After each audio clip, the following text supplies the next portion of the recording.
থাকবে। আপনি জামাত হলে আপনি তাকে আপনি ধরে নিচ্ছেন। কয়দিন আগে বুয়েটের কিছু ছেলে গেছে আমার টাঙ্গুর হাওড়ে বেড়াতে, আপনি তাদেরকে ধরে নিয়ে এসছেন জামাত শিবিরকে ষড়যন্ত্র করতেছে। তো এটাকে ফ্যাসিজম বলবেন না আপনি?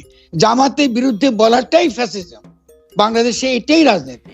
আর যদি আপনি জামাতের ক্রিটিক করতে চান, শেষ করি আমি, আপনি জামাতের ক্রিটিক করতে চান তো মওদুদীকে নিয়ে ধরেন, আপনি মওদুদীর ক্রিটিক করেন। মওদুদী মওদুদ তো জাতিবাদী, আবুল আলা মওদুদী একজন জাতিবাদী, তিনি একটা মুসলিম জাতিবাদী। আপনি মুসলিম জাতিবাদ নিয়ে আলোচনা করেন। আপনি একটা দলকে, জামাতের ব্যাপার না, আপনি যখন হেফাজতের কথা তুলছেন, আপনি কি বিশ্বাস করেন না যে হেফাজতের তাদের মতামত প্রকাশ করবার, তাদের সমাবেশ করবার অধিকার আছে কি নাই? যে কোনো বুর্জোয়া ডেমোক্রেটিক রাইটস বলে এটা তাদের অধিকার আছে, অবশ্যই তাদের অধিকার আছে। আপনি সেই অধিকার দেবেন না কেন? আপনি ক্রমাগত সেই অধিকার আপনি হরণ করছেন। দিলীপ বুড়ো এখন বলে গেলেন যে না, তাদের যদি আসে তিনি দেবেন না। বাংলাদেশের জনগণ যদি একটা ইসলামী রাষ্ট্র চায়, আপনি বন্ধ করবেন কেন? আপনি যদি গণতন্ত্র বিশ্বাস করেন, আপনি যদি বন্ধ করতে চান, তাহলে আপনি কি কাজ হবে? প্রথম কাজ হবে তাদের মতাদর্শগুলো, শেষ করি, প্রথম কাজ হবে তাদের মতাদর্শগুলোকে ক্রিটিক করা, সমালোচনা করা। এটা হচ্ছে বামদের কাজ, এটাই হচ্ছে আমাদের কাজ। যারা প্রগতিশীল তারা দেখাবে যে এই ধরনের ধর্মীয় রাষ্ট্র, যেমন ধরুন তারাল আসাদের মতো একটা মানুষ, আপনি মোহাম্মদ আসাদের ছেলে, তিনি তো পরিষ্কারই বলতেছে আমার বাবা যদি ইসলামী রাষ্ট্র চেয়েও থাকে, আমি ইসলামী রাষ্ট্র চাই না। তো আপনি তো ওগুলো শিখাবেন, আপনি তো জনগণকে শিখাবেন যে ভাই ইসলামী রাষ্ট্র বলে কোনো রাষ্ট্র নাই, ইসলামে কখনো এগুলো ছিল না। কিন্তু এটা না বলে আমি ক্রমাগত ইসলামের বিরুদ্ধে যে আপনার চর্চাটা আমরা বাংলাদেশে করেছি, এটা তো সাংঘাতিক ব্যাপার। এটা তো আমাদের এখান থেকে তো বেরিয়ে আসতে হবে। কিন্তু ফরহাদ মজার ভাই, আমি যে জিনিসটা বুঝতে চাচ্ছি, টাঙ্গুয়ার হাওর থেকে 7 জন, 24 জন, 34 জন বুয়েটের ছাত্রকে গ্রেফতার করা হয়েছে। আপনি এটাকে বলছেন যে জামায়াতে ইসলামী বলে তাদেরকে গ্রেফতার করা হলো এবং সেটা ইসলামী জাতীয়তা বা মানে ইসলামী রাজনীতিকে মানে নির্মূল করা একটা ষড়যন্ত্রের ব্যাপার। এই জিনিস তো সরকার যেহেতু বিরোধী পক্ষকে পছন্দ করে না, সেই জিনিস তো আসলে বিএনপির 34 জন ছাত্রকেও গ্রেফতার করতে পারতো, কোন একটা কমিউনিস্ট মতাবলম্বী দলেরও কাউকে গ্রেফতার করতে পারতো এবং করছে অনেক সময়। এইটার মধ্যে ইসলামটা কোথা থেকে আসলো? মানে এটার মধ্যে ইসলাম কোথা থেকে আসলো? যেহেতু আপনি যখনই নির্বাচন আসছে বাংলাদেশে, ওয়ার অন টেরর অফিসিয়ালি মার্কিন যুক্তরাষ্ট্র কিন্তু বন্ধ করে দিয়েছে। আমরা ইন্টারন্যাশনাল রাজনীতিটা আমরা আলোচনার মধ্যে আনি, তাহলে আলোচনাটা আমাদের যারা দর্শকদের জন্য উপকারী হবে, তা অর্থপূর্ণ হবে। প্রথমত আন্তর্জাতিকভাবে ওয়ার অন টেরর কিন্তু শেষ হয়ে গেছে। মার্কিন যুক্তরাষ্ট্র টের পেয়েছে তারা ডিক্লাইনিং পাওয়ার, এবং একই সঙ্গে তারা সাউথ এশিয়া তাদের যে গ্রাউন্ড, এই গ্রাউন্ড তারা হারাচ্ছে এবং বিভিন্ন জায়গাতে চীনের সঙ্গে যে বিভিন্ন আফ্রিকাতে বিভিন্ন ইসলামী দেশগুলোর সঙ্গে তার যে সম্বন্ধ তৈরি হচ্ছে এবং যে গ্লোবাল যে আন্তর্জাতিক যে বিশ্ব বদলাচ্ছে, এতে তারা ভীত। এই ভীত হওয়ার কারণে আপনি যেটা হচ্ছে তারা এখন সভাপতি বাংলাদেশে একটা রাজনৈতিক পরিবর্তন তারা চাচ্ছে, ঠিক আছে? তবে যখন এটা তারা এখন চাচ্ছে, তখন আপনি আবারও ইলেকশনের আগে এই একটা জামাতির জজবা তুলে দিচ্ছেন। এটা তো আমার বন্ধু দিলীপ বলুয়ার কথা থেকে বুঝছেন আপনি। এই জামাতির জজবা তুলে নেওয়াটা বাংলাদেশের জন্য সাংঘাতিক রকম ক্ষতিকর। আপনি জামাতের বিরোধিতা যদি করতে চান, বিরোধিতা করেন, অসুবিধা তো নাই, কিন্তু আপনি কথা জামাত যদি নির্বাচনে ক্ষমতা আসে, কি সমস্যা আপনার?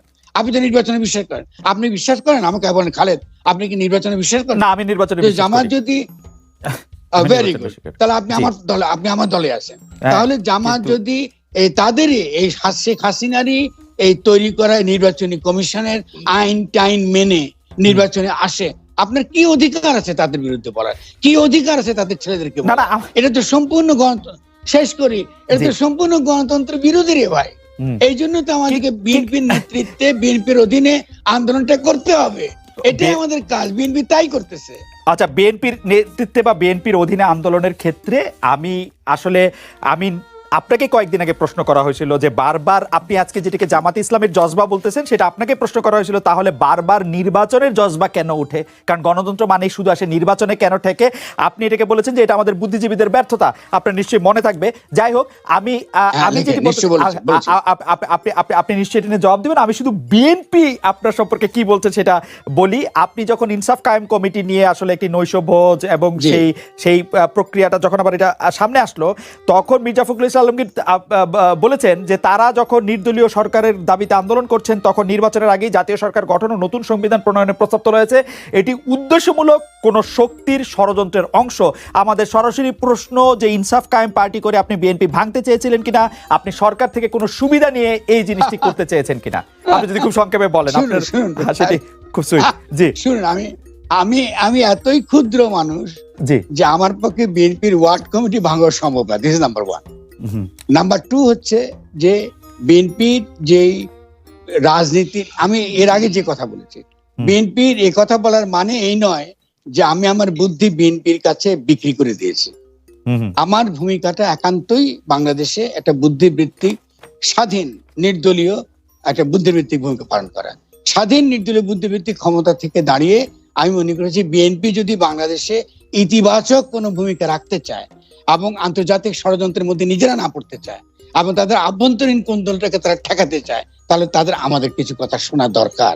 সে শুনতে হলে আপনি যদি খালি বারবার নির্বাচন, আপনি নির্দলীয় নিরপেক্ষ নির্বাচনের অধীনে আপনি একটা শুধুমাত্র সরকার বদল চান, আপনি এই ফ্যাসিবাদের বিরুদ্ধে লড়তে চান না, আপনি ফ্যাসিস্ট ব্যবস্থার বিরুদ্ধে লড়তে চান না, আপনি ফ্যাসিস্ট শক্তির বিরুদ্ধে লড়তে চান না, বিএনপির কোনো প্রোগ্রাম নাই, তারপরে কিন্তু আমরা মনে করি যে ফ্যাসিস্ট ব্যবস্থা এবং শেখ হাসিনার মতো যদি আপনি তারা পতন চায়, এই যে এক দফা এক দায় পতন চায়, আমি তাকে সমর্থন করি, অসুবিধা আমার তার জন্য।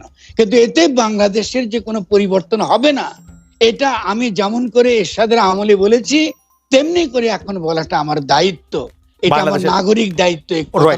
Right, exactly. বাংলাদেশের জনগণকে আমি আবারও প্রতারিত হতে দিতে চাই না, এবং আমি চাই না বিএনপি এই প্রতারণাটা একটু বাংলাদেশের জনগণের সঙ্গে করুক।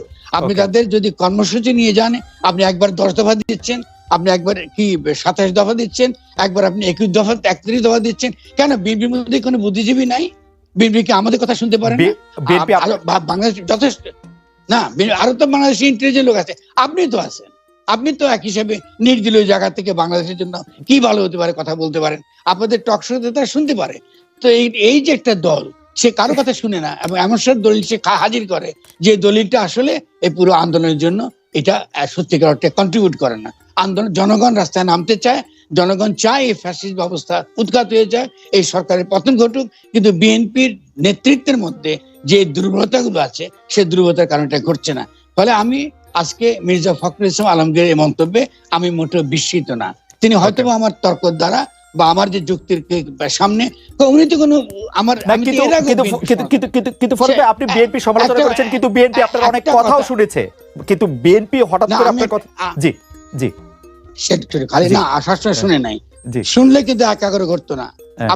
আপনি হিস্ট্রির মধ্যে চলে যান, আপনি যেমন সংবিধান গণতন্ত্র অনেক সময় শুনেছে, যদি শুনেছেন খুব খুব কম সময় শুনেছে, খুব কম সময় শুনে, যদি শুনতো শেষের দিকে 11-11 পরে বাংলাদেশে আমরা সিঙ্গেল হ্যান্ডেডলি, আমি মাহমুদুর রহমান এবং নুরুল কবির যদি বলি সিঙ্গেল হ্যান্ডেডলি আমাদেরকে লড়াই করতে হচ্ছে, কারণ আমরা একটা বিরাজনৈতিকরণের প্রসেসের মধ্য দিয়ে বাংলাদেশের ক্ষমতা উৎখাত, সো কল ব্যাটলিং বেগমস, এই যে পাশ্চাত্যের এইসব কাহিনী, এইসব কেচ্ছা, এর বিরোধিতা কিন্তু আমরা করেছি। আমরা যে বাংলাদেশের সমস্যা ব্যাটলিং বেগমস না, বাংলাদেশ সংস্থা ওয়ার্ল্ড ব্যাংক, বাংলাদেশ সংস্থা IMF, বাংলাদেশ সংস্থা মার্কিন যুক্তরাষ্ট্র, বাইল্যাটারাল বহু রকম মার্কিন যুক্তরাষ্ট্রের সমস্যা, এটি নিয়ে আসলে আমরা আলোচনা আসবো। আমরা এখন আল্লাহ তাআলার বিধান হলো আল্লাহর সৃষ্টির জন্য। আল্লাহ তাআলা মানুষকে শুধু সৃষ্টি করে নাই, তিনি সমস্ত সৃষ্টির স্রষ্টা। সেই স্রষ্টার পক্ষ থেকে যে বিধানটা আসে সেটা হলো ব্যালেন্সড এবং সবার জন্য উপকারী। আল্লাহ তাআলার কোরআনের অ্যাড্রেস হচ্ছে ইয়া আইয়ুহান নাস, হে মানব জাতি, এটা দিয়ে আল্লাহ তাআলা কোরআনে অ্যাড্রেস করেছেন, এবং তার নবীকেও তিনি মানব জাতিরই শুধু নেতা রাখেন নাই, তিনি সমস্ত সৃষ্টির উপরে একটা রহমত স্বরূপ বলেছেন। তো আমরা সেই আদর্শকে অবশ্যই আমরা লালন করি, ধারণ করি, এবং আমরা বিশ্বাস করি এর মাধ্যমে মানব জাতির কল্যাণ নিহিত এবং মানব জাতি কল্যাণ পাবে। যেমন ধরেন একজন কমিউনিস্ট পার্টির সদস্য, তিনি বিশ্বাস করেন যে কমিউনিজমের মাধ্যমে মানুষের মুক্তি, যারা সোশ্যালিস্ট তারা মনে করেন সোশ্যালিজম মানুষকে মুক্তি দিতে পারবে, অন্তত অর্থনীতি। তো এরকম এক একটা আদর্শ রয়েছে, সেই আদর্শের অনুসারীরা তার আদর্শকে আপহোল্ড করবেন, এটা খুবই সহজ। আমরাও সেই দিক থেকেই করি। এখন আপনার প্রশ্ন হলো যে এটাকে পাকিস্তান মডেল হবে নাকি অন্য কোনো দেশের মডেল হবে? না, এটা আল্লাহ তাআলা স্রষ্টা আর তার মেসেঞ্জার যারা ছিলেন, শুধু মুহাম্মদ সাল্লাল্লাহু আলাইহি ওয়াসাল্লাম না, এর আগেও যারা পয়গম্বর এসেছেন বা প্রফেট সাল্লাল্লাহু আলাইহি ওয়াসাল্লামরা যারা এসেছেন, তারা তাদের যে মডেল, আমরা ওই মডেলটাকেই আমরা অনুসরণ করি। কিন্তু সবার মডেলটা দুনিয়ায় এখন বাস্তবে নেই, আছে মুহাম্মদুর রাসূলুল্লাহ সাল্লাল্লাহু আলাইহি ওয়াসাল্লামের মডেলটাই বাস্তবে আছে। ডক্টর রহমান, সেটা হচ্ছে মদিনায় জি ডক্টর রহমান, Sorry, আপনার আমি একটু শেষ করি। জি জি please। মদিনা কেন্দ্রিক যে শাসন ব্যবস্থা ছিল, সেই শাসন ব্যবস্থায় সকল দল ধর্মের মানুষের নিরাপত্তা সকল দিক থেকে, তার জানের মালের ইজ্জতের নিরাপত্তা নিশ্চিত হয়েছিল। তা আমরা সেই মডেলটাকেই মনে করি উপকারী মডেল। ওকে, ডক্টর রহমান, আপনার কাছে কি মনে হয় না যে আপনি আপনি মানে মদিনার পরে এটি আর কোনো দেশে কার্যকর হয়েছে, কোনো একটি মডেল হয়েছে, সেরকম কি আপনার কোনো কিছু একটা মনে হয় যে এইটা আমরা উদাহরণ হিসেবে নিতে পারি কোনো আরব বিশ্বে, কোনো মুসলিম বিশ্বে, কোনো মুসলিম? দেখেন, দুইজন মানুষ যেমন হুবহু সমান হয় না, ঠিক দুইটা সভ্যতা হুবহু সমান আমি পাবো না। হয় হচ্ছে উন্নত হবে, না হয় একটু অবনত হবে। রাইট। তো পরবর্তী পর্যায়ে আমরা যদি উসমানিয়া সভ্যতার কথাটা ধরি, সেটা দুনিয়ার বহু জায়গায় বিস্তৃত ছিল, এবং এটা 1 বছর 2 বছর 1 দশক 2 দশক না, বরঞ্চ শতকের পর শতক ছিল। সেখানে মুসলমানরা সংখ্যালঘিষ্ঠ ছিল, বিভিন্ন দেশ যেগুলা শাসন করেছে, এখনো তার স্মৃতি পাথরগুলা রয়ে গেছে দুনিয়ার বিভিন্ন জায়গায়। তো তারা সেদিন যে নৈতিকতার বলে শাসন করেছিলেন, মানুষকে সুশাসন উপহার দিয়েছিলেন, এই জন্য মানুষও তাদেরকে এইভাবে মেনে নিয়েছিল। শুধুমাত্র তলোয়ার আর বন্দুকের জুড়ে কিন্তু তাদের এই বিস্তৃতি ঘটেনি, ঘটেছিল তাদের গুণাবলীর কারণ, এবং সেই গুণাবলী তারা কোরআন সুন্নাহর গুণাবলী ধারণ করেছেন বলেই বিশ্বকে তারা শান্তির দিকে নিয়ে যেতে পেরেছিলেন, এবং মানুষও তাদেরকে আনন্দ চিত্তে। কোরআন সুন্নাহর কিন্তু যুগের ব্যবধানে সেখানে যখন পরিবর্তন বা বিকৃতি আসলো, তখনই মানুষও ক্ষতিগ্রস্ত হলো, এই শাসন ব্যবস্থাও ক্ষতিগ্রস্ত হলো। কোরআন সুন্নাহর গুণাবলীর কথা আপনি বলছিলেন, কিন্তু আমরা কিন্তু বাংলাদেশে দেখতে পাই আপনারাই একমাত্র ইসলামিক দল নন, আরও অনেক ইসলামিক আদর্শের প্রতিষ্ঠান রয়েছে, দল রয়েছে, মতবাদ রয়েছে, তাদের কেউ কেউ সাথে আপনাদের বিরোধ রয়েছে। আমরা কি করে বুঝবো যে জামাতে ইসলামী প্রকৃত কোরআন বা রসুলের দেওয়া শরীয়তের অনুসারী? সেটা আমরা কিভাবে নিশ্চিত হব? কারণ এরকম অনেকে আছে যারা খালেদ মহিউদ্দিন, আপনি দেখেন যে আপনার ঘরে কিন্তু, জি বলেন, আপনার পরিবারে আপনি একমাত্র সদস্য নন, রাইট? আমি আশা করছি যে সেখানে আপনার মিসেস আছেন, আপনার ছেলেমেয়েরা আছে, এই 4জন 5জন যারা আছে তাদের মত কিন্তু সব ব্যাপারে যে এক হয়ে যায় বিষয়টা এমন না, কিন্তু তারপরে পরিবার কিন্তু চলে, পরিবার কিন্তু ভেঙে যায় না। মতের ভিন্নতা থাকবে, এটাও একটা সৌন্দর্য, এবং ভিন্নতা যখন থাকে তখন অনেক কিছু ডাইভার্সিটি চিন্তা করার সুযোগ থাকে। আমাদের মধ্যেও সেই রকম ভিন্নতা আছে, এটা সকল ধর্মেই আছে, এই ভিন্নতা সকল ধর্মে আছে। আচ্ছা, এটাকে বড় কোনো ম্যাটার হিসাবে আমরা দেখি না। তবে যারা ট্রুলি মানে ইসলামের ফলোয়ার, তারা এক কোরআন মানেন, এক আল্লাহ মানেন, এক রসুল মানেন, এই 3 জায়গায় তাদের কোনো মানে দ্বিমত নাই। সুতরাং মতের মূল জায়গাটা ঠিক আছে, বাকি জায়গাগুলা খুঁটিনাটি একটু এদিক সেদিক হতেই পারে, এটা কোনো বড় ব্যাপার না। আচ্ছা, আমরা যদি এই প্রশ্নটা এইভাবে এখন আনি যে 5 আগস্টের পরে সংখ্যালঘু সম্প্রদায় আক্রান্ত হয়েছে, পরে মাদ্রাসার ছাত্রদের মন্দির পাহারা দিতে হয়েছে, সম্প্রতি আবার মাজার ভাঙার ঘটনা হচ্ছে, সম্প্রতি বলতে 1-2 সপ্তাহের মধ্যে মাজার ভাঙার ঘটনা ঘটেছে, দরবার আক্রমণ করা হচ্ছে তৌহিদি জনতার কথা বলে। এই তৌহিদি জনতার বিষয়ে জামায়াতের অবস্থান আসলে কি? দরবার, পীর, ওরস, মাহফিল, সুফিবাদ, জামাতের একজন নেতা বা কর্মী ব্যক্তিগতভাবে এসব চর্চায় থাকতে পারে কিনা, অংশ নিতে পারবে কিনা? আমাদের দৃষ্টিভঙ্গি পরিষ্কার, এবং আমাদের দৃষ্টিভঙ্গি এটা নিজস্ব না, এটা কোরআনের দেওয়া দৃষ্টিভঙ্গি। সেটা হচ্ছে লা ইকরাহা ফিদ-দীন, দিনের ব্যাপারে কোনো বাড়াবাড়ি চলবে না। এখন কোনো মানুষের উপরে কারো আদর্শ চিন্তাধারা চাপায় দেওয়ার কোনো অবকাশ নেই। মানুষের মনোজগতে যখন পরিবর্তন আসবে, মানুষ যখন নির্দিষ্ট কোনো আদর্শকে ধারণ করবে, তখনই সেই আদর্শ কেবল বিজয় লাভ করতে পারে। এটি তার নৈতিক বিজয়, এটি তার প্রশাসনিক বিজয়, এবং এটি তার রাজনৈতিক বিজয়। তা আমরা এই ধরনের কার্যকলাপের কখনো সমর্থক নই, এবং আমরা সমর্থন করব না। আর যেটা বলেছেন যে মসজিদ আক্রান্ত হওয়ার পরে পাহারা, না, এই কথাটা ঠিক না ভাই। প্রথম 3 দিন কিন্তু বাংলাদেশে কোনো সরকার ছিল না। তা আমি মাঝে মাঝে বলতাম যে এখন প্রকৃত জনগণের সরকার চলতেছে। আমরা কিন্তু দ্বিতীয় দিন সকালবেলা থেকে সকল মন্দির পাহারা দেওয়া শুরু। মন্দির পাহারা দিচ্ছেন আপনার, সেটি আমরা দেখছি, কিন্তু মাজার আক্রমণ সম্পর্কে বা মাজার ভেঙে ফেলা, তারপরে হচ্ছে দরবার আক্রমণ করা, সেগুলি সম্পর্কে পীর, ওরস, মাহফিল, সেগুলি না, আমরা এগুলা জোর করে কোনো কিছু প্রয়োগ করা, এটা আমরা পছন্দ করি না, এবং কারোই কোনো ব্যাপারে আইন হাতে তুলে নেওয়াকে আমরা সমর্থন করি না। জনাব শফিকুর রহমান, আপনি কি জানেন যে আপনি কি জানেন কিছু মাজার, দরবার এগুলিকে আক্রমণ করা হয়েছে? আমরা এগুলা জানি না এমন না, আমরা জানি, কিন্তু জামাত ইসলামী তার অবস্থান জানায় না, এগুলা প্রতিবাদও করি যখন যেটা আমরা উপযুক্ত মনে করি। জামাত ইসলামী কি এগুলা কখনো সমর্থন করে নাই, কখনো সমর্থন করব না। সমর্থন না করলেও আপনারা প্রতিবাদ কি করেছেন?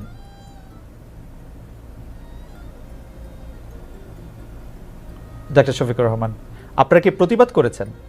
হ্যাঁ, আমরা করি না, আমরা নীতিগত প্রতিবাদ করেছি। একদম আইটেম টু আইটেম যদি ধরেন সেরকম হয়তো আপনি পাবেন। ওকে, অর্থাৎ আপনি মনে করছেন যে মানে এই ধরনের কাজের সাথে মানে আপনি সমর্থন তো করেনই না, বরং এগুলি আপনারা যখন প্রতিবাদ দরকার মনে করবেন তখন করবেনও।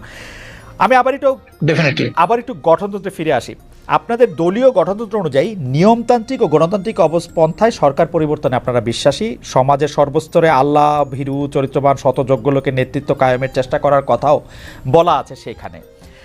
কিন্তু আমাদের প্রশ্ন, আপনারা বিভিন্ন সময়ে যেসব দলের সঙ্গে রাজনৈতিক জোট করেছেন, এক পথে হেঁটেছেন, এক ভাষায় কথা বলেছেন, আওয়ামী লীগ, বিএনপি, আবার অনেক আপনারা জানেন আপনারা জোটের মধ্যে ছিলেন, তাদের মধ্যে কি আপনারা এসব বিষয়ে দেখেছেন নাকি আপনাদের রাজনীতিতেও আসলে মানে আমরা নাকি আপনাদের রাজনীতিতেও সেটা তাদের মধ্যে আমরা দেখেছেন কিনা, নাকি আপনাদের রাজনীতিতেও শেষ কথা বলে কিছু নাই, ক্ষমতা রাজনীতি আপনাদের আসলে আমরা বিষয়টা আমরা ওইভাবে নেইনি। আমরা নিয়েছি যখনই দেশে কোনো ধরনের ফ্যাসিজম অথবা মানে মানুষের উপর চাপে দেওয়া কোনো শাসন যখন এসেছে, কোনো অন্যায় কার্যকলাপ যখন সরকারের পক্ষ থেকে চালানো হয়েছে, তখন আমরা তার প্রতিবাদ করেছি।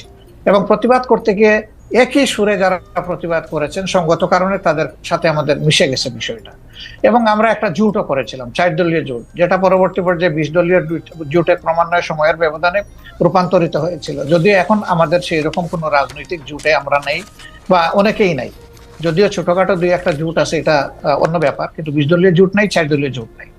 তো জোটে আমরা গিয়েছি, এটা আমাদের রাজনৈতিক কৌশলগত ব্যাপার ছিল, কিন্তু আদর্শিক কোনো ঐক্য এটা ছিল। একটু মার্কিন যুক্তরাষ্ট্র প্রসঙ্গে জনাব ফরহাদ মাজারের কাছে আসি। জনাব ফরহাদ মাজার, আবারও আপনার ফেসবুক যেটিতে আপনি আসলে সোশ্যাল মিডিয়াতে আপনি কথা বলেন, লিখেন, সেই জায়গার একটু দ্বারস্থ হই। জাতিসংঘের অধীনে নির্বাচন করার প্রস্তাব সম্পর্কে আপনি সরাসরি বলেছেন যে জাতিসংঘের অধীনে নির্বাচনের প্রস্তাব বাংলাদেশের জনগণের সার্বভৌমত্বের উপর সরাসরি হস্তক্ষেপ। কিন্তু আপনি একটু আগে যে বলেছেন যে বাংলাদেশে আসলে যাদের বিরুদ্ধে লড়াই করতে হবে তাদের মধ্যে IMF রয়েছে, ওয়ার্ল্ড ব্যাংক রয়েছে, মার্কিন যুক্তরাষ্ট্র রয়েছে, অথচ আপনি তার পরের লাইনেই বলছেন বাংলাদেশের জনগণের গণতন্ত্র কায়েমের লড়াইয়ের প্রতি যুক্তরাষ্ট্রের সমর্থন আমরা আশা করি। আপনি ফেসিবাদের বিরুদ্ধে বা তথাকথিত ফেসিস্ট শক্তির বিরুদ্ধে লড়াই করার আশা করেন, কিন্তু সমর্থন আশা করছেন যুক্তরাষ্ট্র থেকে।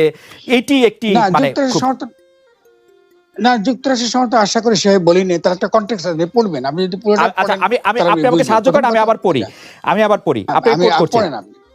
জাতিসংঘের অধীনে নির্বাচনের প্রস্তাব বাংলাদেশের জনগণের সার্বভৌমত্বের উপর সরাসরি হস্তক্ষেপ দাঁড়ি, বরং আমরা এতটুকু আগে বুঝি, এতটুকু আগে বুঝি, তারপরে পরেরটা বুঝবো। প্রথমত আপনাকে যদি বাংলাদেশের জনগণকে যে কথাটা বোঝাতে হবে বা বুঝতে হবে, সেটা হলো এটা একটা সভারেন একটা দেশ। ফলে আপনি যখনই এই জাতিসংঘকে নিয়ে এখানে আসছেন, আমরা সেখানে বলেছি, আমি জাতিসংঘ অধীনে নির্বাচন মানে মূলত দিল্লির অধীনে নির্বাচন, এটা আমি লিখেছি, আমি বলেছি, আমি মনে করি। মানে এইটার পেছনে যুক্তিও কি আছে যে জাতিসংঘেরটা দিল্লি? হ্যাঁ, যুক্তি আছে নিশ্চয়ই, কারণ আমি আমেরিকা কেন দিল্লি না, বাংলাদেশ সাউথ এশিয়া বলছি, কারণ আমেরিকার সঙ্গে ইন্দো এবং মার্কিন যুক্তরাষ্ট্রের সাথে ডিফেন্স আছে, পুরনো ডিফেন্স তাদের আছে, প্রতিরক্ষা চুক্তি আছে, তাদের আরো ইসরায়েলের সঙ্গে তাদের বহু প্রতিরক্ষা চুক্তি আছে, এবং এই দক্ষিণ এশিয়ায় অবশ্যই তারা দিল্লিকে ব্যাকআপ করবে। এখনকার যে দিল্লির যে রিট্রিটটা, এই রিট্রিটটা হবার নানা কারণ দিল্লির আভ্যন্তরীণ আপনার যে তাদের রাজনীতি, তার যে আভ্যন্তরীণ সংঘাত, যেটা আপনি মণিপুরে আপনি দেখেছেন, ফলে দিল্লি সেক্ষেত্রে একটুখানি হাত গুটিয়ে বসে আছে। কিন্তু এসেনশিয়ালি দিল্লি যখনই তার আভ্যন্তরীণ পরিস্থিতিটা সে যখন আরো গুছিয়ে আনতে পারবে, বাংলাদেশের সার্বভৌমত্বের উপর যেভাবে হস্তক্ষেপ করতে ক্রমাগত, সেই কাজটা সে করবে। সেক্ষেত্রে আমেরিকার এমন কোনো ক্ষমতা এখন এই মুহূর্তে, আমি ভুল হতে পারে, আশা করি আমি ভুল, এই মুহূর্তে নাই যাতে সে দিল্লিকে সত্যিকার অর্থে অ্যাট বে বলি না আমরা ইংরেজিতে, একটা বাইরে সে রাখতে পারবে। এখন আমি যখন বলি যে আমরা চাইবো যে আমেরিকার সাপোর্ট, যদি আমেরিকা যদি সত্যিকার অর্থে তার যে স্ট্র্যাটেজিক পরিবর্তনটা হয়ে থাকে, তাহলে এটা বাংলাদেশের জনগণের জন্য অত্যন্ত ভালো একটা সুযোগ। এটা আমি বিএনপি কে, মির্জা ফখরুলকে বলতে চাই, এটা খুব ভালো সুযোগ। এই সুযোগটা হেলায় হারাবেন না, কারণ তিনি আর আমার পজিশন বাংলাদেশে একরকম না। তারা তো যে ধরনের রাজনীতি করেন, সেই রাজনীতিকে একে প্রপারলি ব্যবহার করতে হলে তাদেরকে জনগণের কথা শুনতে হবে। জনগণের যে এই সরকারকে উৎখাত এবং ব্যবস্থাকে উৎখাত করার যে কথাটা বলছে, এই কথাটা শুনতে হবে। সেই ক্ষেত্রে আমার অ্যানালিসিস ভুল হতে পারে, আমি মনে করি অ্যাজ এ ডিক্লাইনিং পাওয়ার মার্কিন যুক্তরাষ্ট্র সেই ক্ষেত্রে জনগণের যদি কোনো পরিবর্তন হয়, ডেমোক্রেটিক কোনো পরিবর্তন হয়, সেই ক্ষেত্রে তারা সমর্থন দিতে পারে, এটা পসিবল। এবং ডেমোক্রেটিক রেভলিউশনটা মানে কি, মূলত সারা পৃথিবীতে ডেমোক্রেটিক রেভলিউশন সবচেয়ে নিখুঁত, সবচেয়ে খালি শেষ করি, সবচেয়ে নিখুঁত, শেষ করে 1 মিনিট শেষ করছি, সবচেয়ে নিখুঁত সংবিধান যেটাকে বলা হয় সেটা হচ্ছে মার্কিন কনস্টিটিউশন। মানে ডেমোক্রেটিক রাইটস এর সবচেয়ে নিখুঁতটা ওটা। ফলে সাপোর্ট মানে হলো এই, আমাদেরকে তোমরা দয়া করে একটা ডেমোক্রেটিক সংবিধান করতে দাও, যেটা আমরা 72-এ করতে পারি না, যেটা আমাদের এখন যে বিভিন্ন সংশোধনের মাধ্যমে যেটা তেনা হয়ে গেছে, এটাকে ছুড়ে ফেলে দিয়ে একটা কনস্টিটিউয়েন্ট পাওয়ারের ভিত্তিতে, কনস্টিটিউয়েন্ট অ্যাসেম্বলির ভিত্তিতে এই সরকারকে উৎখাত করার পরে আমরা যেন নতুন ভাবে আমাদের রাষ্ট্রটা গড়তে পারি, সেখানে তোমরা আমাদেরকে কোনো হস্তক্ষেপ করো না। এটা হচ্ছে আমার মেসেজ। আমার এই মেসেজটা আশা করি বাংলাদেশের জন্য। জি, আমার প্রশ্ন এখানে আসলে মানে আপনার সাথে কথা শোনা তো, আপনার কথা শোনা তো সবসময় শিক্ষামূলক, অনেক লম্বা করে শুনতে পারলে হয়তো আরো ভালো বুঝতে পারতাম, কিন্তু আমার যেখানে খটকা থেকে যেতেছে, আপনি বলতেছেন জাতিপুঞ্জ বা জাতিসংঘ আমরা যেভাবে বলি না কেন, তারা যদি এসে বাংলাদেশে আসলে ইলেকশন করে যায় একটা সভরেন কান্ট্রি হিসেবে, এটা আমাদের জন্য লজ্জার। কিন্তু আরেকটি সভরেন কান্ট্রি থেকে আমি আশা করতেছি, কারণ তার একটা ভালো কনস্টিটিউশন আছে, তার একটা ভালো গণতান্ত্রিক সিস্টেম আছে, সে আইসা আমার এখানে আপনার কথায় যদি বলি যে আপনি সমর্থন, আপনি এত ইন্টেলিজেন্ট, আমি তো বলি না যে মার্কিন যুক্তরাষ্ট্র এখানে আসতে হবে। সমর্থন কেমনে করবে গণতন্ত্র কায়েমের লড়াইয়ের প্রতি? সমর্থন তো এখন, আরে ভাই সমর্থন তো এখনো করতেছে। সমর্থন কি এখন করছে না? যে সমর্থনের ভিত্তিতে আপনার বিএনপি এত উৎফুল্ল হয়ে আছে, সমর্থন তারা এখনো করছে। তারা কি চাইছে? হ্যাঁ, না সমর্থন মানে কি? আপনি এখানে তো নির্বাচন করে দেবার কথা বলছি না। আচ্ছা, সমর্থন হচ্ছে বাংলাদেশের জনগণের যখনই কোনো ডেমোক্রেটিক ট্রান্সফরমেশনের পরিস্থিতি তৈরি হয়, সাধারণত আমরা দেখেছি মার্কিন যুক্তরাষ্ট্র এটাকে প্রতিহত করে। আর এই কথাটা আপনি ইন্টেলিজেন্ট, এই কথাটা আরেকটা কিন্তু মানে আছে, মানে হচ্ছে যদি বিএনপি ব্যর্থ হয়, তাহলে এই বর্তমান মার্কিন যুক্তরাষ্ট্রের যে ভাবভঙ্গি দেখছি, তারা আরেকটা তৃতীয় সরকার এখানে, তাদের পছন্দের সরকার তারা এখানে আমাদের উপর চাপিয়ে দিতে পারে। ফলে আপনি আগে থেকেই আপনি এটাকে গার্ড যদি করতে চান পিপলকে, যদি তাদের মার্কিন যুক্তরাষ্ট্রে বুঝাতে যদি চান যে এটা তোমাদের জন্য কিন্তু ক্ষতিকর হবে, কারণ এটা ডেফিনেটলি বাংলাদেশের জনগণ মেনে নেবে না যে তোমরা এসে ইন্টারভেন করে আরেকটা সরকার তোমাদের একাগের মতন তোমরা নেবে। আমরা তো মেনে নেব না, আমি তো মেনে নেব। আচ্ছা, ফলে আপনি স্বভাবতই আপনাকে যখন সমর্থন চাওয়ার মানে হচ্ছে এটা এসে আমার নির্বাচন করে দেওয়া না, এসে বাংলাদেশে আপনার আরেকজন তাদের পছন্দের সরকার বসিয়ে দেওয়া না। এটা হচ্ছে তুমি নন ইন্টারভেনশনিস্ট, তুমি যে হস্তক্ষেপ করো সাধারণত, এই হস্তক্ষেপ গুলা তুমি বন্ধ করো। এবং একই সঙ্গে একটা এই কথা না বলে, সরি আমাকে এটা বলতে হবে খালেদ, সেটা যদি আপনি মার্কিন যুক্তরাষ্ট্রে খেয়াল করেন, সিভিল এবং আপনার পলিটিক্যাল লিবার্টিস নিয়ে সে মানবাধিকারের কথা সে বলে, কিন্তু সে বাকিটা কিছু বলে না। ইকোনমিক, সোশ্যাল, কালচারাল রাইটস, কি আমাদের খাদ্যের অধিকার, কি আমাদের অন্যান্য নারী নির্যাতন, কি এই হচ্ছে এই বিভিন্ন অধিকার সম্পর্কে তার কোনো বক্তব্য নেই। ফলে মার্কিন যুক্তরাষ্ট্র কিন্তু অলওয়েজ আংশিক তার সমর্থনটা তার জিও স্ট্র্যাটেজির অধীনে, জিও স্ট্র্যাটেজিক আলোকে সে এই কাজটা করে। তো আমরা তো বোকা না, আমরা তো বুঝি সে কেন এটা করে। আমরা শুধু চাইছি যে তোমরা দয়া করে আমাদেরকে এই ফ্যাসিস্ট সরকারকে উৎখাত যখন হবে, তখন তোমরা এখানে এসে তোমাদের যে তৃতীয় শক্তি, তোমাদের পছন্দের যে লোকগুলো তোমরা সাজিয়ে রাখছো বাংলাদেশে, এগুলাকে আইনে বাংলাদেশের জনগণের গণতান্ত্রিক আকাঙ্ক্ষাকে তোমরা নস্যাৎ করে দিও না। এটা হচ্ছে আমার মেসেজ। আমার মনে হয় যে জনাব ফরহাদ মজার মানে প্রাঞ্জল ভাষায় বলেছেন, কিন্তু আমি যতটুকু বুঝতে পারছি যে, correct me if I am রং, যে আসলে মার্কিন যুক্তরাষ্ট্রের প্রতি আপনার আহ্বান হচ্ছেন যে আমাদের এই গণতান্ত্রিক যে আন্দোলন বা যে ফেসিস্ট সরকারকে বা ফেসিস্ট ব্যবস্থাকে উৎখাতের যে আমাদের চেষ্টা, সেই চেষ্টার ক্ষেত্রে তোমরা তৃতীয় শক্তিকে এসে একটা বসাই দিতে হবে, সেইটা তোমরা চিন্তা করো না, আমাদেরকে সমর্থন করো, সেটা আমরা চাই না। আমাদেরকে সমর্থন করো। অনেক ধন্যবাদ, খুব সুন্দর করে বলছি। আমাদের সমর্থন করতে চাই না। আচ্ছা ঠিক আছে, তাহলে আমরা একটু জনাব দিলীপ বড়ুয়ার কাছে যাই। জনাব দিলীপ বড়ুয়া, জনাব ফরহাদ মজারের এই বক্তব্য যে উনি এখানে স্পষ্ট করার চেষ্টা করলেন, যে এটা উনি আসলে বলতে চেষ্টা করছেন যে মানে মার্কিন যুক্তরাষ্ট্রের আসলে তিনি সমর্থন আশা বলতে এটুকু বোঝেন যে তৃতীয় শক্তি বা 111 ধরনের সরকার বা আমি যদি আরো বুঝে থাকি কারজাই ধরনের সরকার তাদের মাথা থেকে বের হোক, বাংলাদেশে আসুক, সেইটা আসলে তারা চাচ্ছেন না, কিন্তু তারা বাংলাদেশের মানুষের মাধ্যমেই বাংলাদেশের মানুষের মুক্তি আশা করেন। এই প্রসঙ্গে আপনি যদি প্রশ্ন, যদি অন্তর্বর্তীকালীন জাতীয় সরকার বিএনপির নেতৃত্বে গঠিত হয়, তাহলে কি আপনি বলতে চাইতেছেন সেই বিএনপির নেতৃত্বেই আবার একটি ইলেকশন হবে, যে ইলেকশনে বিএনপি অংশগ্রহণ করবে, এরকম একটি অবস্থা? না না না, আপনি আপনি আপনি একটু মনোযোগ দিয়ে পড়তে হবে আমাদের যে মূল অবস্থানটা কি, আমার অবস্থানটা কি। প্রথম কথা হচ্ছে যে বিএনপি নেতৃত্ব দিলে জাতীয় সরকার বিএনপি নেতৃত্বে গঠিত হবে। আমি শেষ করি। এটা হচ্ছে জেনারেল যে কোনো রাষ্ট্র চিন্তা, এটা হচ্ছে সাধারণ ফর্মুলা।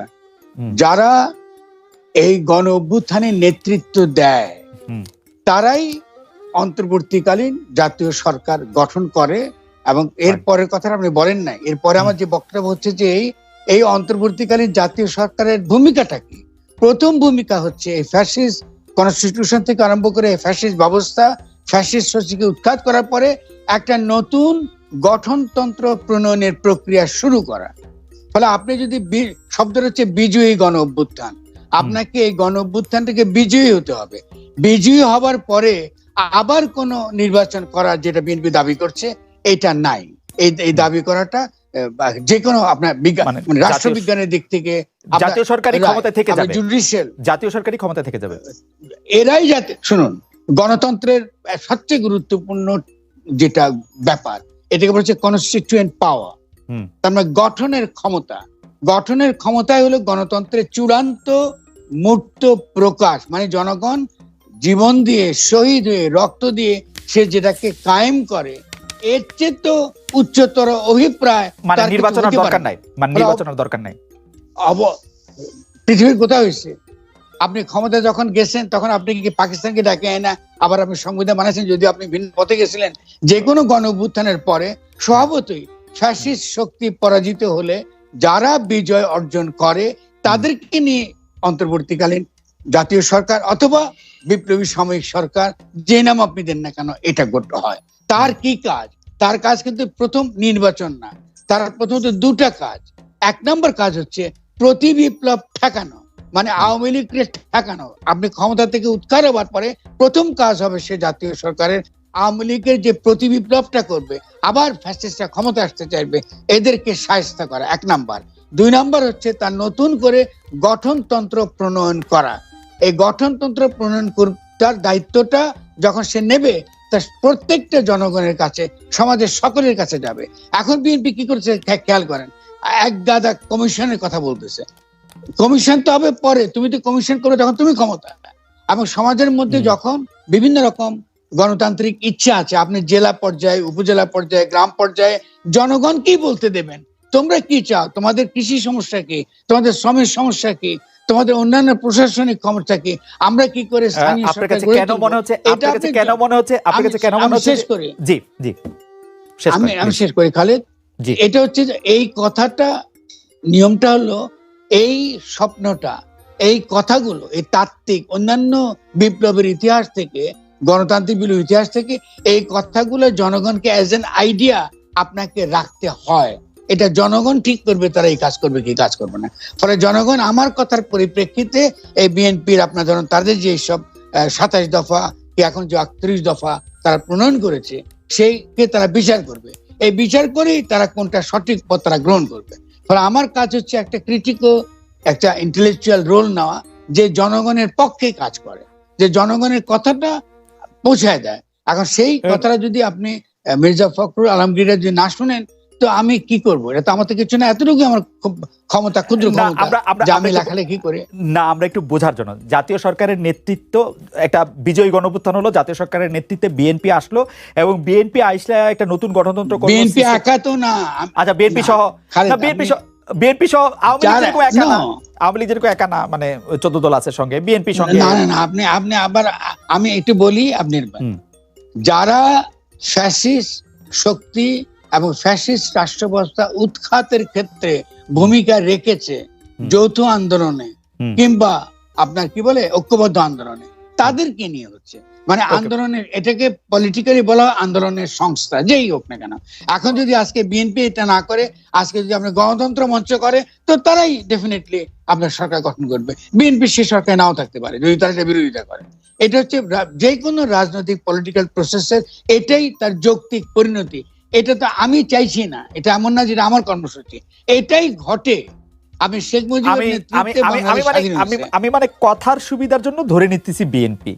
তো বিএনপি নেতৃত্বে আসলো, আচ্ছা ফাইন, হ্যাঁ হ্যাঁ, আমার কোনো আপত্তি নেই। বিএনপি নেতৃত্বে একটা জাতীয় সরকার গঠন আমি- হলো। আপনার প্রস্তাবনা হচ্ছে যে গঠনতন্ত্র ঠিক করতে হবে, আরো অনেক বিষয় জনগণ যেভাবে চায় সেভাবে করে ঠিক করে নিতে হবে। ঠিক না, আমি এগুলো বলি নাই, আমি আপনি- ঠিক করে আচ্ছা, বলি নাই যে আপনি আমার আচ্ছা কথা ডিস্টার্ব আচ্ছা, করেন, তাহলে বুঝি করতে নাই পারবেন না। তাহলে আপনি কি বলেছেন বলেন। হ্যাঁ, আমি বলেছি গঠনতন্ত্র, নতুন গঠনতন্ত্র Okay, প্রণয়ন আচ্ছা, করতে হবে। নতুন গণতন্ত্র এবং ঠিক কেন না মানে করতে হবে? Constitution. Right, exactly. নতুন সংস্কার constitution না, করতে না। ওকে, সংস্কার ঠিক, না, ওকে। কনস্টিটিউশন। বিএনপির সংস্কার না, নেতৃত্বে, right. আচ্ছা আমি আবার রিফ্রেশ করি, বিএনপির নেতৃত্বে একটা বলুন। জাতীয় সরকার গঠন করা হলো, যাতে নতুন, যাদের প্রধান কাজ হবে নতুন গঠনতন্ত্র করা, অনেক কিছু জনগণের চাহিদা মোতাবেক এগুলি ঠিক করে নেওয়া যাওয়া। কিন্তু Right, জনগণের আপনার- কাছে চাইবে। আচ্ছা, জনগণের কাছে চাইবে। Right. আপনার কাছে কেন? ঠিক আছে, আমি একটু অ্যাড করি, আপনি জি। একটা অ্যাড করি। জি। তার সঙ্গে আমরা অ্যাড করেছি, আপনাকে লম্বা লম্বা কর্মসূচির ফর্দ দিয়ে জনগণকে প্রতারিত করার কোনো দরকার নেই। Okay. কারণ জনগণের যে কোনো গণতান্ত্রিক রাষ্ট্রে জনগণের কি দরকার এটা আন্তর্জাতিকভাবে স্বীকৃত। মানবাধিকার গুলো আছে অলরেডি, আন্তর্জাতিকভাবে স্বীকৃত, এগুলো পাওয়া দরকার। মানে যে কোনো গণতান্ত্রিক রাষ্ট্র হইতে হলে এগুলো লাগবে। আমরা বলেছি সেটা যখন আপনি এরকম একটা সরকার গঠিত হবে, আমরা এমন একটা গঠনতন্ত্র চাই যাতে আন্তর্জাতিকভাবে স্বীকৃত সকল মানবাধিকার বাস্তবায়িত হবে। ফলে Okay. এখন যে বিএনপি লম্বা লম্বা যে ফর্দ দিতেছে, এই ফর্দের কোনো দরকার নাই। তাকে Okay. কনসেন্ট্রেট করতে হবে গণ অভ্যুত্থানে, এবং কনসেন্ট্রেট করতে হবে একটা বিজয়ের পরে, গণ অভ্যুত্থানের পরে, বিজয়ের পরে একটা জাতীয় সরকার গঠন করা। ওকে, আপনি আন্তর্জাতিকভাবে স্বীকৃত মানবাধিকারের কথা বললেন, সেই জায়গা থেকে আসি। আমরা তো আপনি আসলে বিএনপি নিয়ে কথা বলে সুবিধা, সেই জন্য বলতেছি যে বিএনপি তো এর আগেও ক্ষমতায় ছিল। আপনার কাছে কেন মনে হচ্ছে বিএনপি তার ক্ষমতা কার্টেল করে আন্তর্জাতিক স্বীকৃত মানবাধিকারগুলির এবং গণতন্ত্রের অন্যান্য লক্ষণগুলি স্বীকার করে নেবে? মানে আপনার এই বিশ্বাসের জায়গাটা কি আসলে? আপনার কাছে কেন মনে না, হইতেছে আমার এটা যে বিশ্বাস না। যে খুব আপনার কাছে ভালো। কেন মনে হইতেছে যে আওয়ামী লীগের থেকে এই ক্ষেত্রে বিএনপি একটি ভালো সরকার হবে? মানে এটি কেন? ভালো প্রশ্ন, আপনার খুব ভালো প্রশ্ন। না, আমি এটা মনে করি না। আমি মনে করি যে আমার কাজটা হচ্ছে বিএনপি কে এটা মনে করে দেয়, এটাই হয় হিস্ট্রিতে। হুম। ইতিহাসের অভিজ্ঞতা এটাই বলে। আমি আপনাকে একটা ছোট্ট বিএনপির এই যে 31 দফা থেকে একটা লাইন পড়ে শোনাবো। বিএনপি যখন এইসব ব্যাপারগুলো চিন্তা করতে পারে না, অক্ষম, তখন তারা বলে ফোরাম বাজার কে ইনসাফ কমিটির দ্বারা এগুলো করে। আমি খালি একটা লাইন শোনাবো, কিচ্ছু শোনাবো না। তাদের 31টা বিরাট একটা দফা দিচ্ছে। কেন? 1 নাম্বার, দেখেন এই বাক্যটা ঠিক নেই, প্রতিহিংসা প্রতিশোধের রাজনীতির বিপরীতে। প্রথমত এটা বলার দরকার নেই। আপনি যদি তবু আমরা প্রশংসা করি, ঠিক আছে, নিয়মতান্ত্রিক রাজনীতি, আমরা অহিংস হব, গান্ধীবাদী হব, সমস্যা নেই। সব মত পথের সমন্বয়, কথা খেয়াল করেন, সব মত পথের সমন্বয়ে তারা কি করবেন, একটা অন্তর্ভুক্তিমূলক একটা চান, রাষ্ট্র চান। কিন্তু সঙ্গে দিতেছে, খেয়াল করেন, বাংলাদেশি জাতীয়তাবাদের ভিত্তিতে। মানে বিএনপি খালি নিজেরটাই চায়। আপনি একটা গণ আন্দোলন করবেন, এখনো বিএনপির হুঁশ হয় নাই যে এটা একটা গণ আন্দোলনের মাধ্যমে তাকে একমাত্র এই ফ্যাসিস্ট শক্তিকে, শেখ হাসিনা বলেন, কেউ ফ্যাসিস্ট স্টেটকে আপনাকে বদলাতে হবে। অনলি মার্কিন যুক্তরাষ্ট্রকে মোকাবেলা করতে হলো বা ক্ষমতায় যাবার পরে আওয়ামী লীগকে মোকাবেলা করতে হলো, আপনাকে একটা সত্যিকারের অর্থে সকলের অন্তর্ভুক্তিমূলক একটা সরকার লাগবে। জনাব কিন্তু ফরহাদ বিএনপি আমাদের- এটা চাইছে না। জনাব ফরহাদ মাজার, আমাদের আমি শেষ আর করি, সময়- বিএনপি জি, চাইছে না ভাই, বাংলাদেশি জাতীয়বাদের ভিত্তিতে কেন হবে? আপনি কেন শুধু বিএনপি রাজনীতি করবো? আপনাকে আরো রাজনীতি আছে না, আরো দলগুলো থাকবে না আমার বিএনপির মনে হয় আপনার সঙ্গে, বক্তব্য তাহলে একদমই- সেটা পরে আপনি আলোচনা করেন।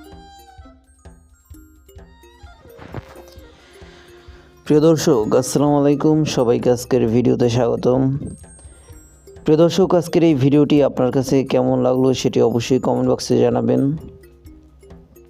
আপনারা তো কমেন্ট বক্সে জানাইতে চান না, মানে আপনারা যদি কমেন্টে একটি কমেন্ট করেন তাহলে আপনাদের 2 কেজি গায়ের গোশ মানে কমে যায়, এরকম কিছু আমার মনে হইতেছে। প্রিয় দর্শক, আজকে কথা হবে সোজা সাপটা, কোনো ঘুরান ফিরান কথা হবে না। জামায়াতে আমির এবং খালেদ মহিউদ্দিন সাহেবের আলোচনা দেখলেন, শুনলেন। ফরহাদ মাযহাব ছিলেন তাদের ভিতরে, তার কথা শুনলেন। প্রিয় দর্শক, এই সব আলোচনার মাধ্যমে কি বাংলাদেশের রাজনীতিতে একটি শৃঙ্খলা আসতে পারে? আপনার মূল্যবান মতামত কিন্তু অবশ্যই জানাবেন। প্রিয় দর্শক, আজকে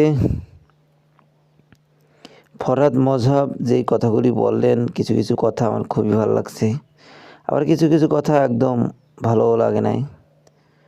তো অনেক আছে জামাতের লোকজন এখানে থাকবে, তারা হয়তো বা একটু ফাউল কমেন্ট করবে। দেখেন ভাই, আমি আপনাদের মতো আপনাদের ভাই, এটা ফাউল কমেন্ট, যদিও ফাউল কমেন্ট আমার জন্য করবে না, করবে ফরহাদ মজহাবের জন্য। তারপর ফাউল কমেন্ট করেই তো আর মানুষ বড় হয়ে যায় না, গালাগালি করে তো আর মানুষ বড় হওয়া যায় না।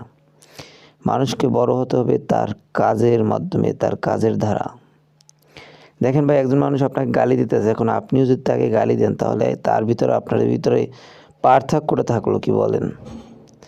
ঠিক একইভাবে এক রাজনৈতিক দলের নেতাকর্মীরা অন্য রাজনৈতিক নেতাকর্মীদেরকে যদি কোনো রকম কটূক্তি করে কথা বলে, আর এখন তো বর্তমানে স্কুল কলেজে যেরকম কলেজ বাদ স্কুলে, তাও আবার প্রাইমারিতে, একটু হাই স্কুলে উঠে গেলে এইসব অভ্যাস আর থাকে না, এদের নাম ভেটকানো। তো এই নাম ভেটকানোর স্বভাবটাই সরাসরি প্রাইমারি স্কুল থেকে একদম নেতাদের পর্যায়ে চলে গেছে। এখন নেতারা একটু যদি পাও সমস্যা নিয়ে হাঁটে তাহলে কয় লুলা নেতা, যদি একটু হাতি হতে হাত নাই অমুক। মানে এক কথায় বলা যায় যে নাম উঠানোর জন্য এখন বর্তমানে নেতারা একদম হুমড়ি খেয়ে পড়ে আছে, যে কার কোন সময় কান কাটা বাবুল, সেট কাটা, এই সেই, মানে এগুলো আছেই কম বেশি। তো এই যে টাইটেলগুলো, এই টাইটেলগুলো দিয়ে দেন আপনারা, নিজেদের দলের মধ্যে হয়তো বা দেয় না, কিন্তু একদল আরেক দলকে উপহার দেয় বা উপাধি দেয়, কিন্তু এই উপাধি বা এই উপহার নিয়ে কিন্তু তার কয়বর পর্যন্ত চলে যাওয়া লাগে, কারণ এই নাম জীবনেও পৌঁছে না। তো আমরা সবাই মিলেমিশে রাজনীতি করি। প্রিয় দর্শক, আপনার মূল্যবান মতামত অবশ্যই কমেন্ট বক্সে জানাবেন। আজকের মতো এখানে শেষ করলাম, আবার দেখা হবে নতুন কোনো ভিডিওতে। সেই পর্যন্ত ভালো থাকবেন, সুস্থ থাকবেন। যারা এখনও চ্যানেলটিকে সাবস্ক্রাইব করেনি, একটি সাবস্ক্রাইব করে দিবেন, যাতে করে পরবর্তী ভিডিও আপলোড করার সাথে সাথে আপনার কাছে একটি নোটিফিকেশন চলে যায়, আর আপনি সবার আগে আমাদের এই ভিডিওটি দেখতে পারেন। ভালো থাকবেন, সুস্থ থাকবেন। আল্লাহ হাফেজ।